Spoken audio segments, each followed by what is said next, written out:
नमस्कार बंधुरा welcome back to my channel मन्टिर रान्नाघर। आज के आमार रेसिपि हलो डिमेर कचुरी। এই রেসিপিটি কিন্তু খেতে খুবই ভালো লাগে। চলো তাহলে কিভাবে এই রেসিপিটি তৈরি করলাম সেটাই দেখে আসি।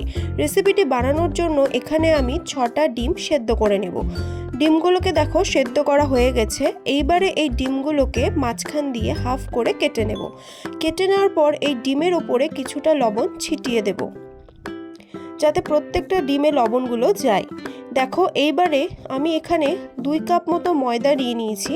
এইবারে এই ময়দাটিকে ময়ান দেব। তার জন্য এর মধ্যে দিয়ে দেব কিছুটা পরিমাণ নুন আর 2 টেবিলস্পুন মতো সাদা তেল। এইবারে খুব ভালোভাবে এটিকে মেখে নেব। যতক্ষণ পর্যন্ত না হাতে মুটমুট হয়ে আসবে ততক্ষণ পর্যন্ত কিন্তু এটিকে মেখে নিতে হবে। দেখো ময়দাটিকে ভালো করে ময়ান দেওয়া হয়ে গেছে।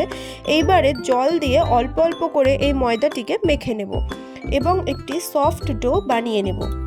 একটু কিন্তু শক্ত শক্ত করে এই ময়দাটিকে মেখে নিতে হবে। দেখো ময়দাটি আমার মাখা হয়ে গেছে। এইবারে এর থেকে আমি কচুরির সাইজে ছোট ছোট লেচি কেটে নিলাম। এইবারে এর মশলাটি তৈরি করব। তার জন্য দেখো এখানে আমি কেটে নিয়েছি 1 টেবিলস্পুন মতো রসুন কুচি, হাফ কাপ মতো পেঁয়াজ কলি কুচি, নিয়ে নিয়েছি হাফ কাপ মতো গ্রেটেড গাজর। দেখো গাজরগুলোকে খুব ভালোভাবে গ্রেট করে নিয়েছি। আর নিয়েছি দুটো বড় সাইজের পেঁয়াজটিকেও কিন্তু আমি কুচিয়ে নিয়ে নিয়েছি 2 টেবিলস্পুন মতো কাঁচা লঙ্কা কুচি আর 1 টেবিলস্পুন মতো আদা কুচি। চলো এবার মশলাটি বানিয়ে নিই। তার জন্য কড়াইয়ের মধ্যে 3 টেবিলস্পুন মতো সাদা তেল গরম করে নিয়ে এর মধ্যে প্রথমে দিয়ে দিব রসুন কুচিগুলোকে একটু লাল লাল করে ভেজে নেব। তারপরে এর মধ্যে দিয়ে দেব লঙ্কা কুচি, তারপরে এর মধ্যে দেব এক এক করে আদা কুচি। এইবারে খুব ভালোভাবে নেড়ে চেড়ে এটিকে একটু ফ্রাই করে নেব।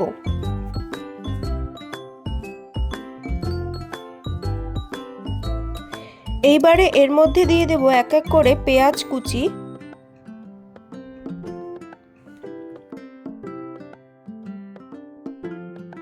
দিয়ে দেব গ্রেট করা গাজর আর দিয়ে দেব পেঁয়াজকলি কুচি। পেঁয়াজকলিগুলোকে কিন্তু আমি একদম ছোট ছোট করেই কুচিয়ে নিয়েছি। এইবারে এই সবগুলো উপকরণকে খুব ভালোভাবে নেড়ে চেড়ে নেব এবং ফ্রাই করে নেব। দেখো মশলাটি যখন হালকা ভাজা ভাজা হয়ে যাবে তখন এর মধ্যে দিয়ে দেব স্বাদ অনুসারে নুন আর হাফ টিস্পুন মতো হলুদ গুঁড়ো। এইবারে আরও একবার খুব ভালোভাবে এই মশলাটিকে মিশিয়ে নিতে হবে এবং আরও 2 মিনিট মতো এই মশলাটিকে ভেজে নেব।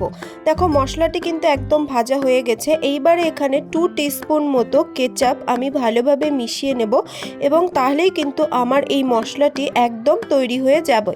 দেখো মশলাটি কিন্তু একদম রেডি হয়ে গেছে। এবার এটিকে নামিয়ে আমি ঠান্ডা করে নেব। অপরদিকে আমি যে লেচি কেটে রেখেছিলাম সেই লেচিটিকে ভালোভাবে গোল করে নিয়ে আমি এটিকে হালকা বেলে নেব লুচির মতো করে। দেখো আমি কিন্তু বেলে নিয়েছি। এইবারে এর মধ্যে দিয়ে দেব 1 টিস্পুন মতো এই মশলাটি। তোমরা যে যেমন খাও তেমন হিসেবেই কিন্তু দিতে পারো। মশলাটিকে ভালোভাবে ছড়িয়ে এর মধ্যে দিয়ে দেব সেদ্ধ ডিমের অর্ধেকটা। এইবারে এটিকে খুব ভালোভাবে মুড়িয়ে নেব এবং কচুরির মতো শেপ দেব। কচুরিগুলোকে কিন্তু খুব ভালোভাবে মোড়াতে হবে, না হলে ভেতরের মশলাটি কিন্তু বাইরে বেরিয়ে আসতে পারে।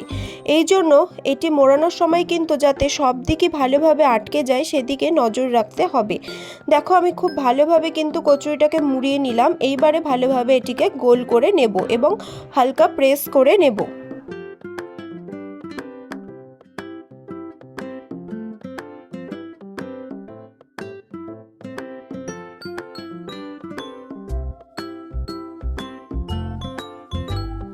দেখো কচুরির শেপ করা কিন্তু একদম তৈরি হয়ে গেল। এভাবে বাকিগুলোও করে নেব। এবার এটিকে ভাজার পালা। তার জন্য কড়াইয়ে কিছুটা সাদা তেল গরম করে এটিকে ফ্রাই করে নেব।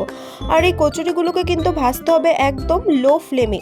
দেখো হালকা কিন্তু গোল্ডেন ব্রাউন হয়ে গেছে, তার মানে কিন্তু আমার এই কচুরিটা একদম রেডি হয়ে গেছে। এইবারে এই কচুরিগুলোকে নামিয়ে নেব আর এভাবেই আমি বাকি কচুরিগুলোকেও ভেজে নেব। বন্ধুরা তৈরি হয়ে গেল ডিমের কচুরি। এই রেসিপিটি কিন্তু খেতে খুবই টেস্ট হয়েছিল। আর বন্ধুরা তোমরা এই কচুরিটি কিন্তু খাবে সস অথবা আচারের সাথে। আমার এই ভিডিওটি যদি ভালো লাগে তাহলে অবশ্যই ভিডিওটি লাইক করবে, শেয়ার করবে এবং চ্যানেলটিকে সাবস্ক্রাইব করে পাশে থাকবে। আমি একটা কচুরি হালকা ফাটিয়ে দেখালাম, এটি কিন্তু খুব খাস্তা হয়েছিল। তাহলে আজকে চলি, দেখা হবে অন্য রেসিপি নিয়ে। Thank you.